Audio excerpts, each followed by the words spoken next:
aí por um momento. Evangelho de João, capítulo de número 6. Evangelho de João, capítulo de número 6.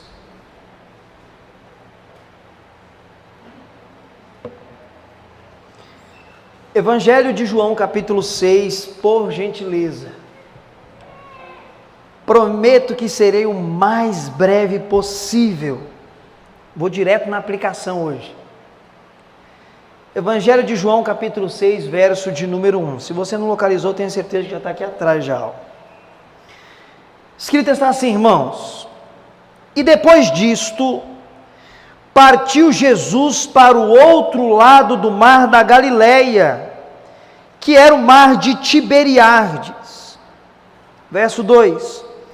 E grande multidão o seguia, porque via os sinais que ele operava sobre os enfermos. Amém? Se você tiver com a sua Bíblia aberta, não feche ela. Permaneça com ela aberta para você acompanhar a exposição de tudo aquilo que vamos trabalhar na noite de hoje. Igreja de Deus, para o culto dessa noite, o Espírito Santo trouxe ao meu coração esse texto para meditar junto com vocês. Mas antes de entrarmos na exposição, eu gostaria de contextualizar toda a igreja. Na nossa Bíblia Sagrada, nós temos 4 evangelhos, ou 4 relatos de pessoas diferentes sobre a vida de Jesus Cristo, sobre o ministério de Jesus Cristo, sobre os seus ensinos e os seus feitos. E se você já leu os evangelhos, você vai perceber claramente, nitidamente, que cada um dos 4 escreve com uma perspectiva totalmente diferente. Ou a ideia de cada um deles era atingir um público específico. De tal forma que dentro do mundo acadêmico tem um senso entre todos os estudiosos, que realmente cada um deles escreveram para um público diferente. Por isso que quando você analisa e estuda o Evangelho de Mateus, fica claro que o público que Mateus queria e desejava alcançar ao escrever o Evangelho, que é atribuído a ele, era o povo judeu. De tal forma que lá se tem as mais expressões relacionadas dentro dessa ideia, para que se cumprisse o que disse o profeta tal. Para que se cumprisse o que disse o profeta tal. Por que aparece muito essa expressão no Evangelho de Mateus? Porque os judeus conheciam e esperavam as profecias dos profetas relacionadas ao Messias.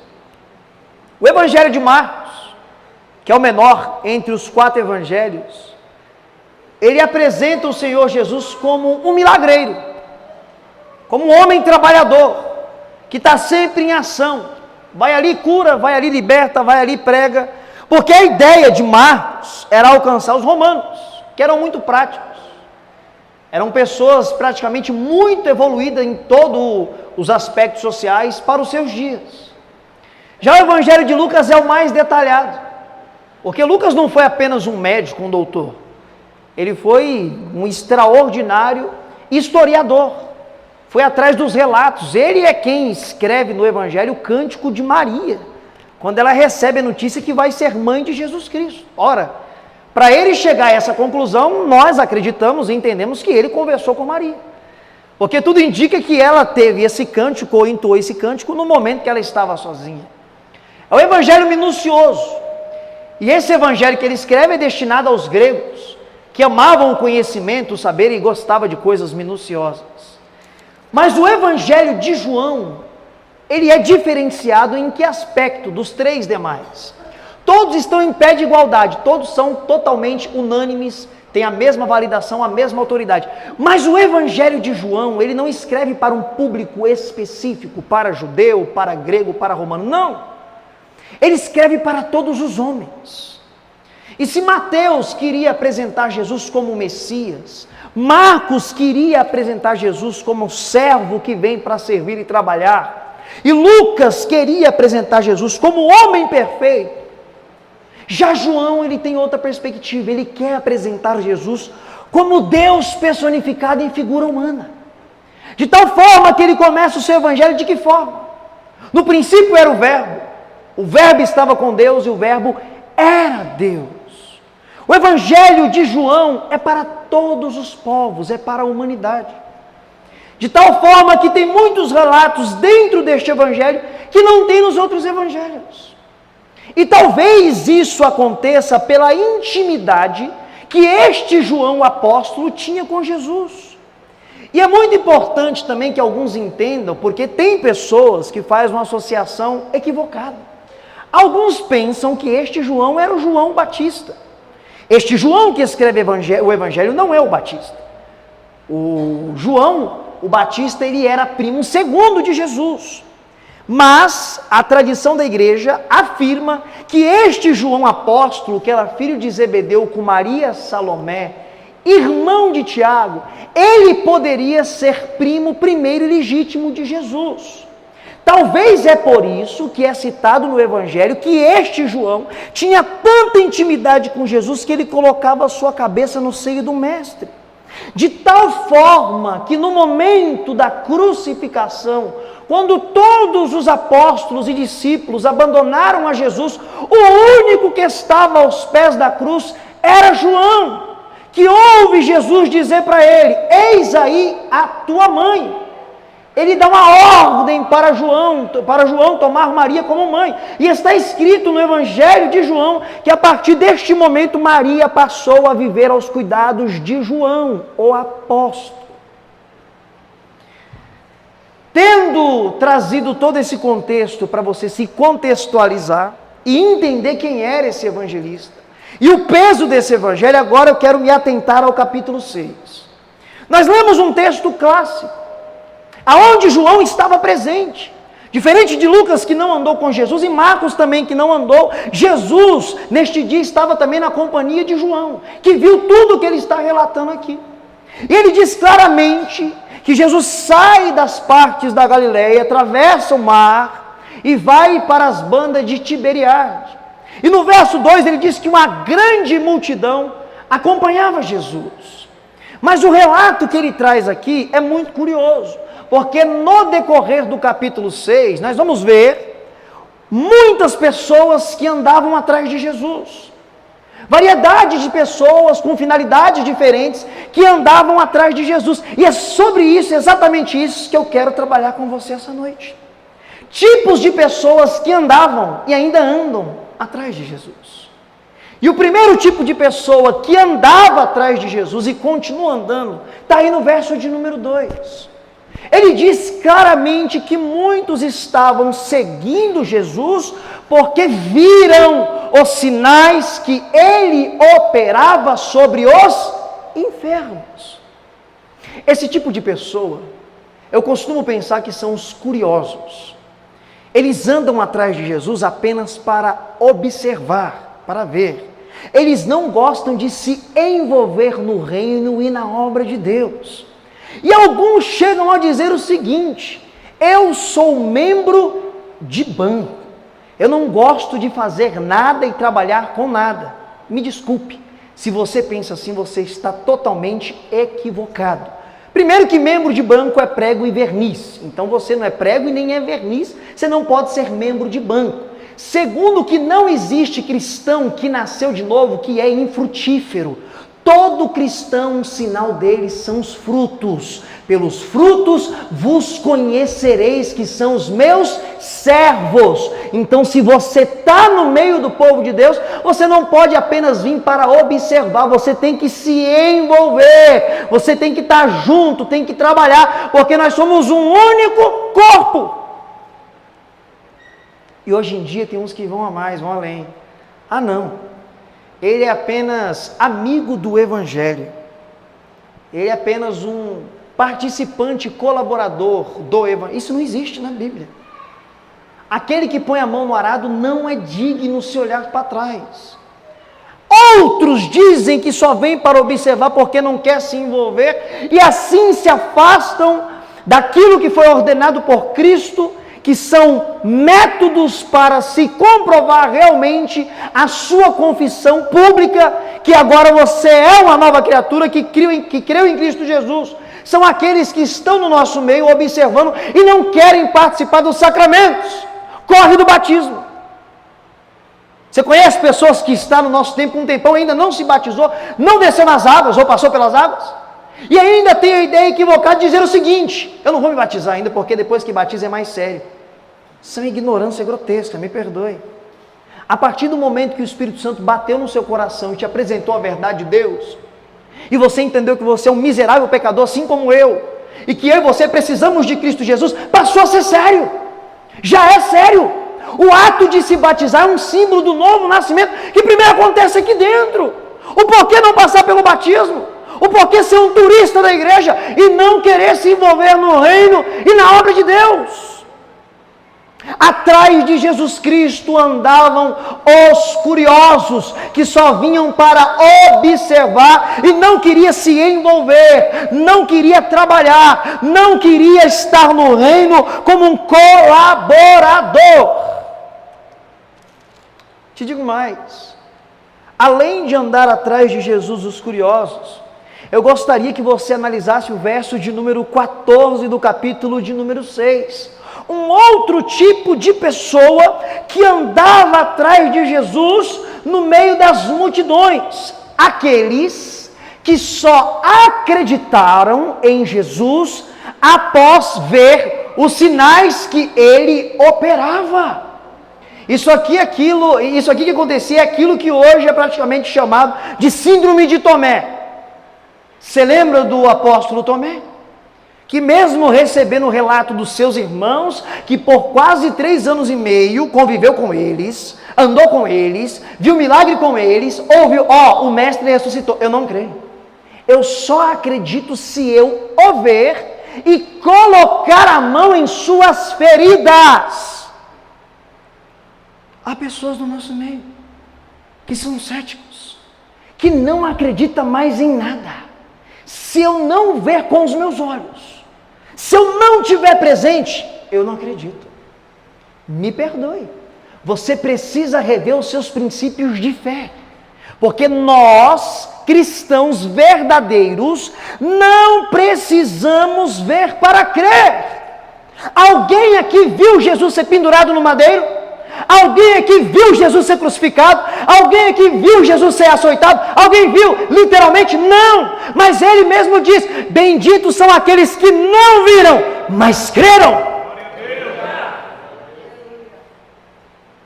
Meus irmãos, não pode haver céticos no nosso meio. Não pode haver incredulidade no meio do povo de Deus. Pessoas que não acreditam mais que Deus pode realizar sinais, prodígios e maravilhas. Deus mudou, Ele é o mesmo? Ele é o mesmo. Na verdade, quem tem mudado muito, talvez seja o seu povo, que tem entrado muitas vezes pelo caminho da incredulidade. É que às vezes nós temos a tendência de ter por milagre e sinal de Deus somente aquilo que é sobrenatural e extraordinário.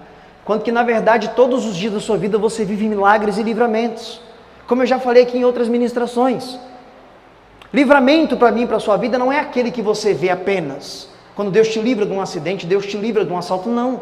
Quantos livramentos você não tem diariamente que você nem sabe o que aconteceu, mas Deus te livrou? De assaltos, de acidentes, de tudo quanto é coisa que você está sujeito às vezes a acontecer sendo um cidadão, sendo um ser humano. Há quantos milagres que ainda acontecem nos nossos dias e muitas pessoas não entendem que isso é um milagre nos dias de hoje. Vou dar um bem simples, que praticamente é um milagre, não é extraordinário, não é sobrenatural, no ponto de uma cura extraordinária, mas é um milagre. Nós temos jovens no nosso meio aqui essa noite. Você vê um jovem sentado aqui no domingo à noite, para louvar a Deus, para ouvir um sermão de 40 minutos, 50 minutos, 30 minutos. Isso não é um milagre moderno? Com tudo que a sociedade oferece para esses jovens, com todos os prazeres, com tudo que tem sido despejado pelas mídias sociais na cabeça dos nossos jovens, dos nossos filhos. Isso é um milagre que o Espírito Santo opera no coração desses jovens, para trazer eles para o culto, para que eles permaneçam firmes na presença de Jesus Cristo. É só o Espírito Santo de Deus que pode operar e fazer isso. Ninguém mais consegue, pai não consegue, pastor não consegue, ninguém que está aqui consegue. É só o Espírito Santo. Isso é um milagre de Deus. Atrás de Jesus Cristo andavam os curiosos, aqueles que não querem participar, não querem trabalhar no reino de Deus. Atrás de Jesus Cristo andavam os incrédulos, aqueles que precisam ver para crer. Nós não precisaremos ver para crer. Nós cremos sem precisar de ver, porque sabemos que o nosso Deus continua operando em nosso meio. Capítulo de número 6 e verso de número 26. Mais um tipo de pessoa que andava atrás de Jesus Cristo. Ele mesmo diz: vocês só estão aqui, só vieram até mim, porque comeram do pão que eu multipliquei, e saciaram a sua fome. Esses são os interesseiros, pessoas que só buscam Jesus pelo benefício, às vezes só querem uma cura, só querem uma porta de trabalho, só querem um aumento de salário, só querem sorte no amor. Pessoas que estão andando atrás de Jesus, mas com as motivações totalmente erradas. Querem a bênção, mas não querem o doador da bênção. E Jesus lidou com muitas dessas pessoas. E lhe dá até os dias de hoje. No Evangelho de Lucas, você lembra aquela passagem de 10 leprosos? Que gritam de longe: Senhor, tem misericórdia. Não podiam nem chegar perto por conta da lei, poderiam ser apedrejados. Jesus Cristo cura os 10, e somente um que era estrangeiro voltou para reconhecer e dar graças a Deus e o adorar. Vai me dizer que você nunca conheceu uma pessoa que só veio para a igreja para receber uma cura e ela sumiu, nunca mais voltou. Vai me dizer que você nunca conheceu uma pessoa que só veio aqui para a igreja, para o templo, para receber uma porta de emprego, quando recebeu, abandonou. Essas pessoas ainda estão em nossos meios. Estão buscando andar atrás de Jesus pelo interesse particular. Não querem saber de renúncia, não querem tomar a sua cruz, não querem participar do reino, não querem viver o verdadeiro evangelho, só querem o benefício que Cristo pode te trazer, e mais nada. As nossas motivações para servir a Jesus Cristo não pode ser a lei da retribuição. É óbvio que Ele abençoa, é óbvio que Ele cura, que Ele liberta, que Ele abre porta de emprego, que em todas as áreas Ele pode mudar a sua vida e mudar a minha. É óbvio, mas eu não sirvo por este tipo de barganha barata. Porque Evangelho não é isso. Evangelho é graça. O que é graça? Favor imerecido. Nós recebemos tudo através da graça de Deus, em Cristo Jesus. Os curiosos andavam atrás de Jesus. Os incrédulos andavam atrás de Jesus. Os interesseiros andavam atrás de Jesus. Verso de número 41. Esse eu acho que não tem mais no nosso meio. Só tinha naquela época. Os murmuradores andavam atrás de Jesus. Você não conhece nenhum murmurador, né? Por que vocês estão rindo? Você conhece, pastor Sidney, algum murmurador? Isso daqui era só naquela época, não tem mais murmurador, né? Meus irmãos, parece que é da nossa natureza murmurar. Vou falar do aspecto religioso, igreja, depois falo do aspecto ser humano, convívio do dia a dia. Espera chegar um congresso. Começa o pau quebrar. Ah, mas essa cor de uniforme está feia, tem que ser de outra cor. Esse é o regente, esse vai ser o pregador, esse louvor de novo. É só murmuração na maioria das vezes, e em todos os aspectos eu falo para vocês. Agora vamos para o aspecto social da vida do homem. Senhor, me abre uma porta de trabalho que eu preciso de mais. Deus abre a porta de trabalho domingo à noite. Nossa, amanhã eu tenho que levantar para trabalhar, que vida que é essa? Mas você não pediu a porta de emprego? Você não queria, agora já está murmurando? Agora passamos por um mês de chuva, está todo mundo: Deus, para com a chuva, Deus, para com a chuva. Parou, começa com Deus, manda chuva. Nada está bom, é murmuração em cima de murmuração, em todos os aspectos. Eu sei que é cômico, mas também é trágico. Porque nada está bom para mim, para você. No lugar da murmuração, eu penso que nós deveríamos ser mais gratos. Oh Deus, louvado seja o Senhor, que o Senhor levantou aquele irmão para ser o líder esse ano dos jovens. Bendito seja o Senhor que eles entraram em concordância e vai ser esse uniforme, vai ser esse louvor. Deus usa aquele pregador, usa aquela cantora, usa aquele cantor. Bendito seja o seu nome. Me abriu a porta de trabalho, Deus, às vezes estou cansado, me dá força, vou trabalhar amanhã. Vamos ser gratos a Deus e abandonar o caminho da murmuração.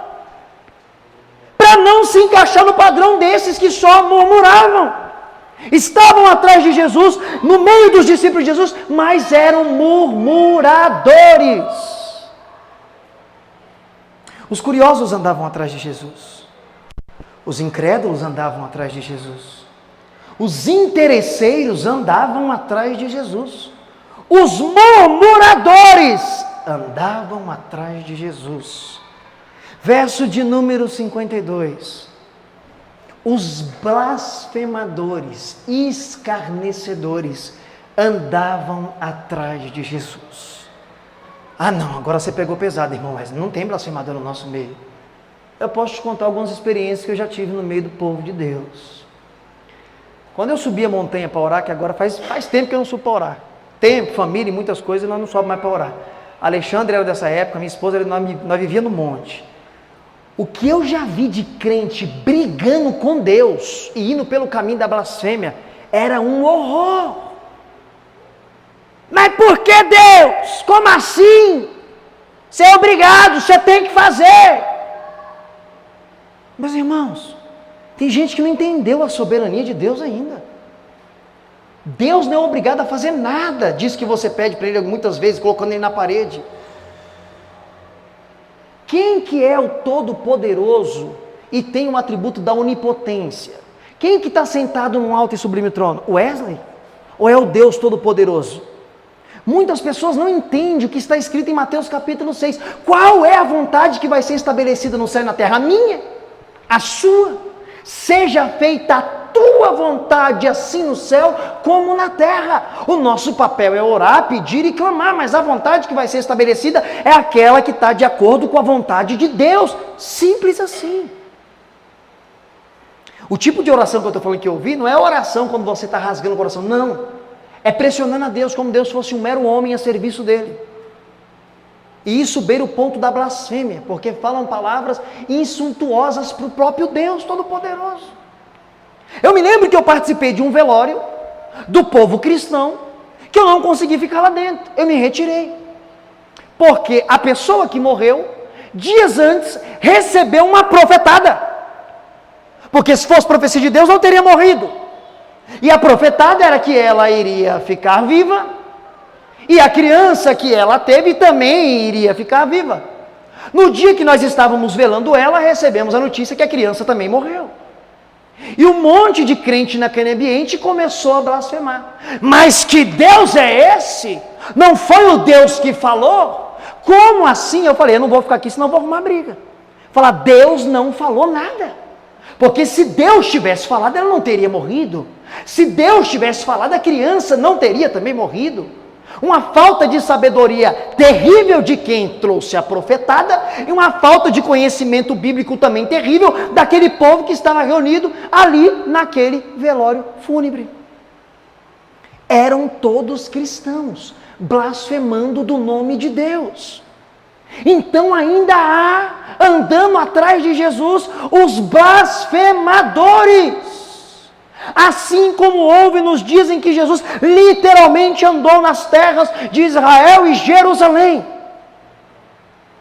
Os curiosos andavam atrás de Jesus.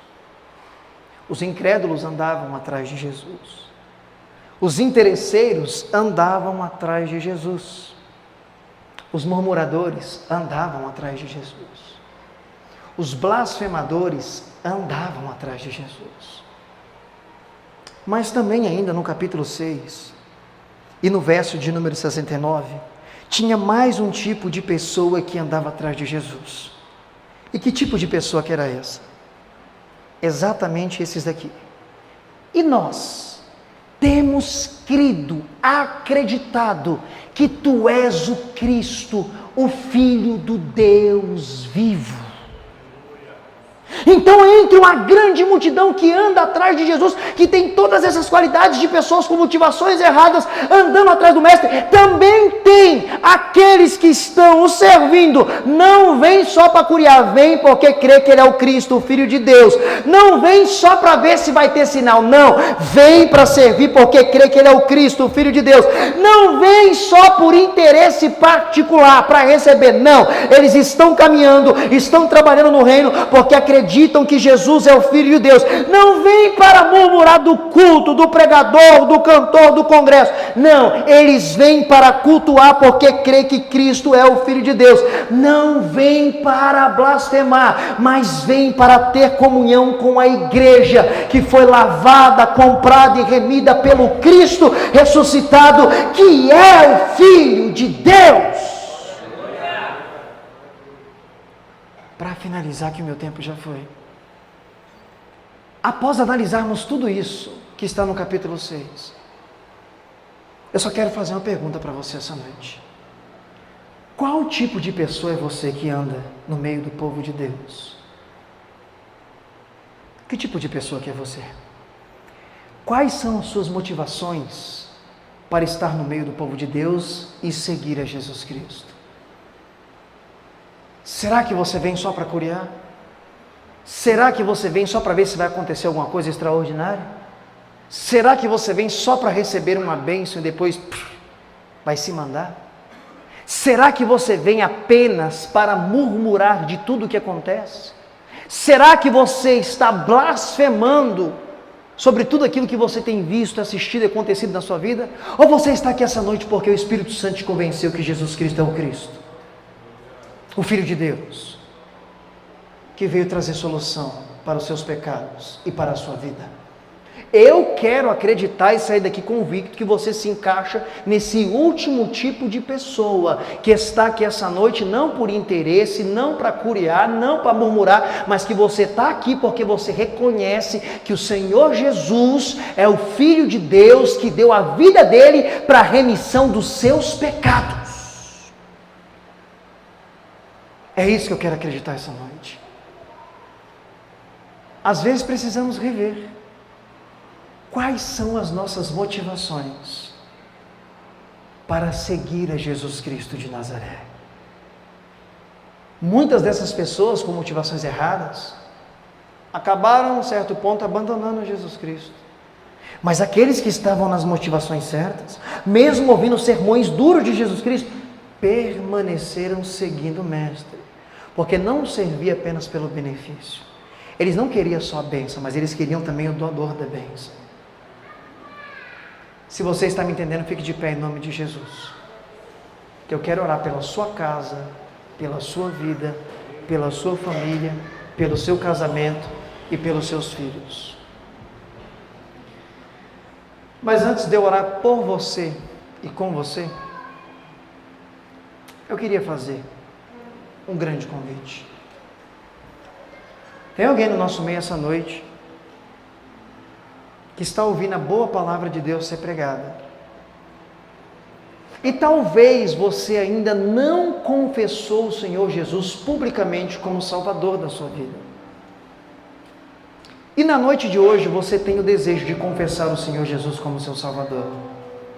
Você entendeu que Ele é o Salvador que te redime de todos os seus pecados e que te garante uma vida eterna. Se você está no nosso meio essa noite e você deseja confessar publicamente o Senhor Jesus como seu Salvador, levante a sua mão e vem aqui que eu quero orar pela sua vida. Tem alguém essa noite que quer confessar o Senhor Jesus como seu Salvador publicamente? Ou talvez tenha alguém no nosso meio que por algum motivo você se afastou. Você acabou dando uma parada. Não compete a mim e a ninguém a saber o que houve. Isso daí é entre você e Deus. Mas essa noite eu gostaria de falar para você. Você quer publicamente mostrar a sua reconciliação a Cristo e ao nosso Deus? Levante a sua mão e vem aqui que eu vou orar por você. Não tem ninguém essa noite, amém? Eu posso orar, amém? Então curva a sua cabeça em nome de Jesus. Senhor nosso Deus, graças te damos na noite de hoje, porque Tu és bom e Tu és maravilhoso. Senhor, nós entendemos, à luz da Sua palavra, que muitos tipos de pessoas andavam e ainda andam atrás de Jesus. Muitas pessoas com motivações totalmente erradas. Mas em meio a essa grande multidão, também havia pessoas com as motivações certas. Senhor, eu te peço em o nome de Jesus, que o teu Santo Espírito dê força para todos aqueles que estão caminhando atrás de Cristo, negando a si mesmo, tomando a cruz, com as motivações certas. Dê força para o meu irmão, dê força para a minha irmã, para que eles continuem na caminhada.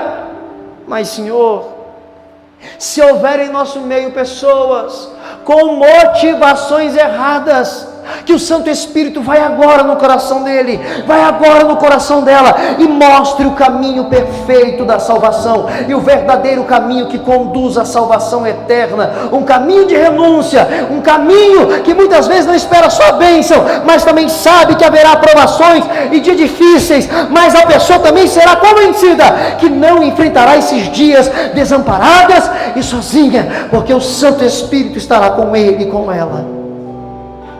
Senhor meu Deus, eu te peço em nome de Jesus, levanta o caído, dá força no abatido e sustenta aquele que está de pé.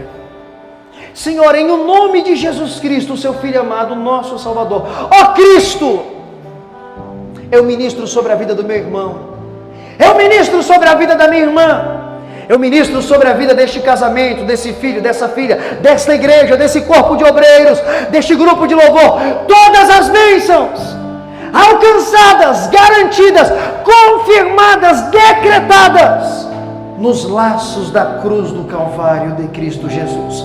Em o nome de Jesus, seja abençoado. Amém, amém, amém. E graças a Deus. Aplauda o Senhor Jesus, porque Ele merece toda a honra e toda a glória.